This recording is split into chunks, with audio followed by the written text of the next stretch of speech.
नमस्कार दोस्तों, आज अपने हर्षवर्धन जो आधा पार्ट रहा हुआ है उसकी अपने बात करेंगे। ठीक है, तो देखिए हर्षवर्धन का शासन प्रबंध। पहले के वीडियो में अपने हर्षवर्धन ने कैसे राज्य स्थापित किया, किस प्रकार से उसने संपूर्ण लगभग भारत के ऊपर अपना अधिकार स्थापित किया। जब वो दक्षिणी भारत में जाते हैं तो वहाँ वो पुलकेशियन द्वितीय से पराजित हो जाते हैं। उसके बाद में उनके दरबारी विद्वानों की बात की या कन्नौज और प्रयाग सभा की बात की। आज अपने उनके प्रशासन, सेना, साम्राज्य की अन्य जो बातें हैं वो इस वीडियो में करेंगे।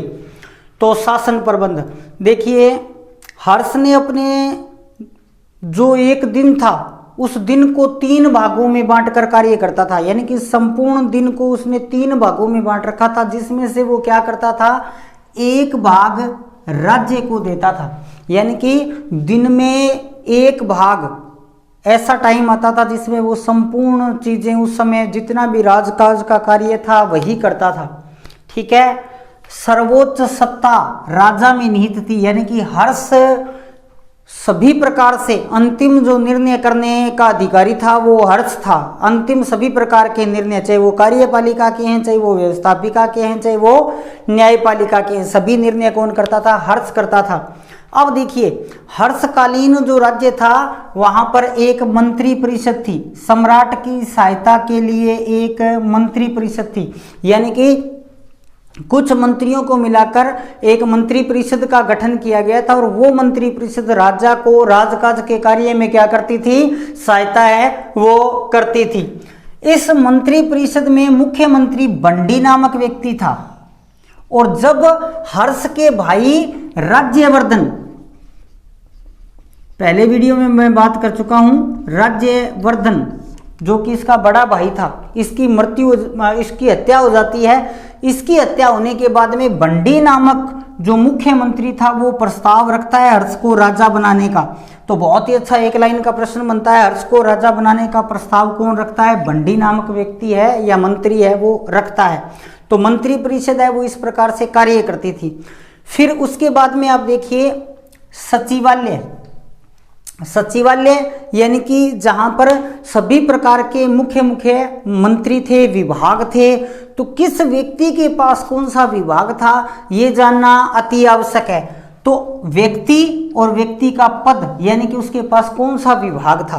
तो अवंती नामक जो व्यक्ति था वो विदेश मंत्री, या उस समय इसको कहते थे युद्ध मंत्री। विदेश मंत्री और युद्ध मंत्री कौन था, अवंती था। स्कंदगुप्त नामक जो व्यक्ति था वह महासामंत था, और साथ ही साथ वो हाथी सेना का प्रधान भी था। महासामंत था और हाथी सेना का प्रधान था। सिंहनाद नामक जो व्यक्ति था वो सेनापति था। सिंहनाद नामक जो व्यक्ति था वो सेनापति था। ईश्वर गुप्त नामक जो व्यक्ति था वो रिकॉर्ड संरक्षक, यानी कि रिकॉर्ड रखने वाला व्यक्ति था। फिर देखिए, राजकीय संदेश वाहक को दीर्घ ध्वज कहा जाता था।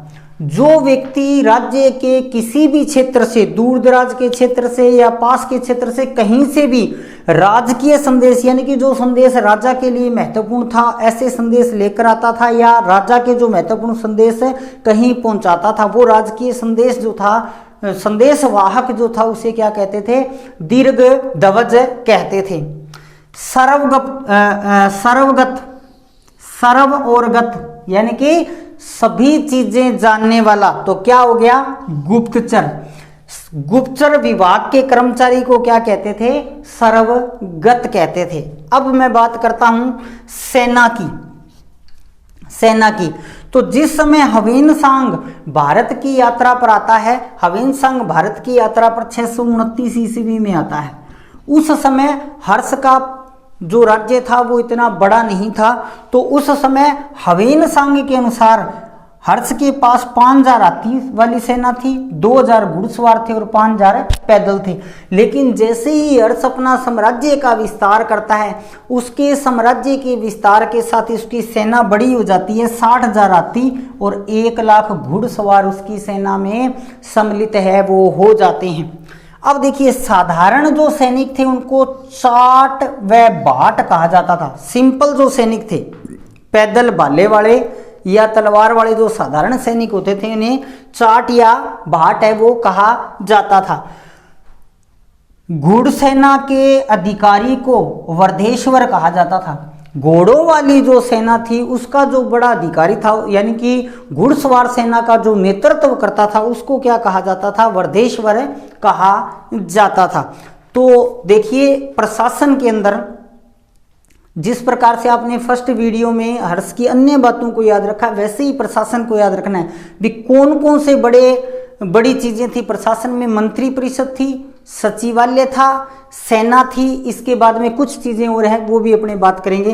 तो मंत्री परिषद राजा की सहायता के लिए होती थी। बंडी नामक जो मंत्री था उसने हर्ष को राजा बनाने का प्रस्ताव रखा। सचिवालय में यदि अपने मंत्री पदों की बात करें तो अवंती विदेश मंत्री था, स्कंदगुप्त महासामंत था, सिंहनाद सेनापति था, ईश्वर गुप्त रिकॉर्ड संरक्षक यानी कि रिकॉर्ड रखने वाला व्यक्ति था, राजकीय जो संदेश वाहक व्यक्ति था उसे दीर्घध्वज कहा जाता था, या गुप्तचर विभाग का जो कर्मचारी था उसे सर्वगत कहा जाता था। इसके अलावा सेना की बात करें तो सेना दोनों ही प्रकार से याद रखनी है। ह्वेनसांग ने क्या बताए, 5000 हाथी, 5000 पैदल, 2000 घुड़सवार। बाद में संख्या क्या हो गई, 60,000 हाथी और 1 लाख घुड़सवार और 1 लाख से ऊपर क्या हो गए, पैदल। और साधारण सैनिकों को चाट व भाट है वो कहा जाता था, जबकि घुड़सवार सेना के अधिकारी को क्या कहा जाता था, वर्धेश्वर कहा जाता था।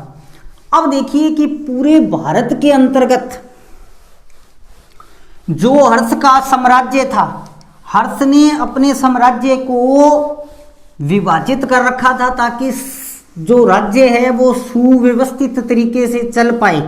इसलिए अपने ने गुप्त और मौर्य काल में भी ये चीजें देखी थी भी राज्य का जो विभाजन है वो किस प्रकार से है। तो देखिए साम्राज्य को उसने किस प्रकार से बांट रखा था। जो साम्राज्य था ना उस पूरे साम्राज्य को उसने भुक्ति में बांट रखा था। भुक्ति, ठीक है। भुक्तियों को उसने किस में बांट रखा था, विषय में। विषय को किस में बांट रखा था, गांव में, ग्राम के अंदर। यानी कि जैसे यदि अपने बात करें पूरे भारत की तो दक्षिणी भारत को छोड़कर, इधर वाले भारत को छोड़कर इस पूरे भारत के ऊपर लगभग क्या था, हर्ष का शासन था। तो हर्ष ने क्या कर दिया, इस पूरे साम्राज्य को इस प्रकार से विभाजित कर दिया, यानी कि भुक्तियां बना दी। यानी कि जैसे वर्तमान का ये पूरा क्या हो गया, देश हो गया।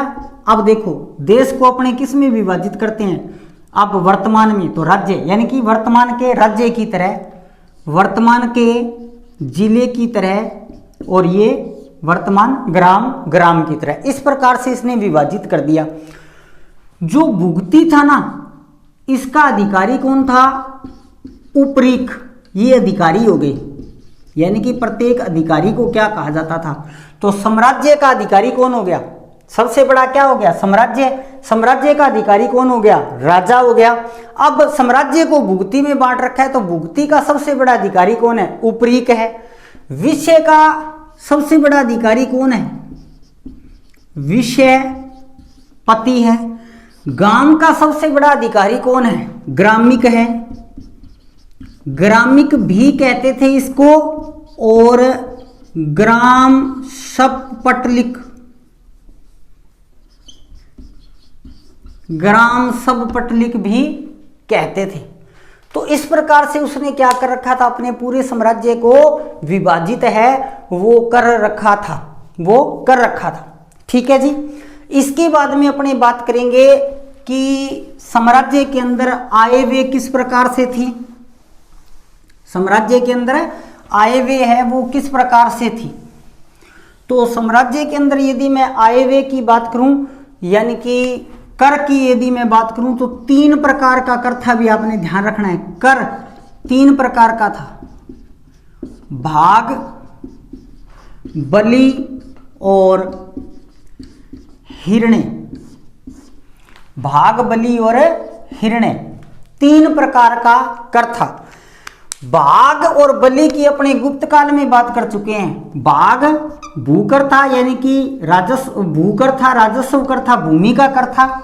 बलि जो राजा को प्रतिदिन उपहार जैसे सब्जियां फल वगैरह दिए जाते थे, वो आपके लिए तीसरी नई चीज जुड़ी है। इन दो चीजों की तो अपने बात गुप्त और मौर्य काल में कर चुके हैं। तीसरी चीज आपके लिए क्या जुड़ी है? हिरण्य। ये वो कर था जो नगद लिया जाता था, नगद लिया जाता था, यानी कि किसानों से अनाज न लेकर कर के बदले में नगद पैसे लिए जाते थे या व्यापारियों से नगद पैसे लिए जाते थे। उसको क्या कहते थे? हिरण्य कर कहते थे। हिरण्य कर है वो कहते थे। अब देखिए, मैं पिछले वीडियो में भी थोड़ी सी बात कर चुका हूं, ठीक है, और इस वीडियो में अब ये हर्षवर्धन जो टॉपिक है वो अपना समाप्त हो गया। तो मेरा जो प्रथम वीडियो था उसमें अपने ने ये बात की थी कि यदि अपने इतिहास की बात करते हैं, या मैं आपको थोड़ा सा दोबारा बताना चाहूँगा क्योंकि अपने आगे के जितने भी लेसन आएंगे वो इसके ऊपर आधारित होंगे, तो थोड़ा सा ध्यान देना भी। इतिहास में यदि अपने बात करते हैं ना, इतिहास, और इसमें अपने बात करते हैं प्राचीन काल, उसके बाद में मध्यकाल, और उसके बाद में आधुनिक काल, ठीक है। तो प्राचीन काल की अपने बात है वो आप ये मानिए कि अपने कर चुके हैं। प्राचीन काल की अपने बात है कर चुके हैं। प्राचीन काल में भी यदि अपने बात करें तो दो पार्ट हो जाएंगे, अति प्राचीन काल और प्राचीन काल।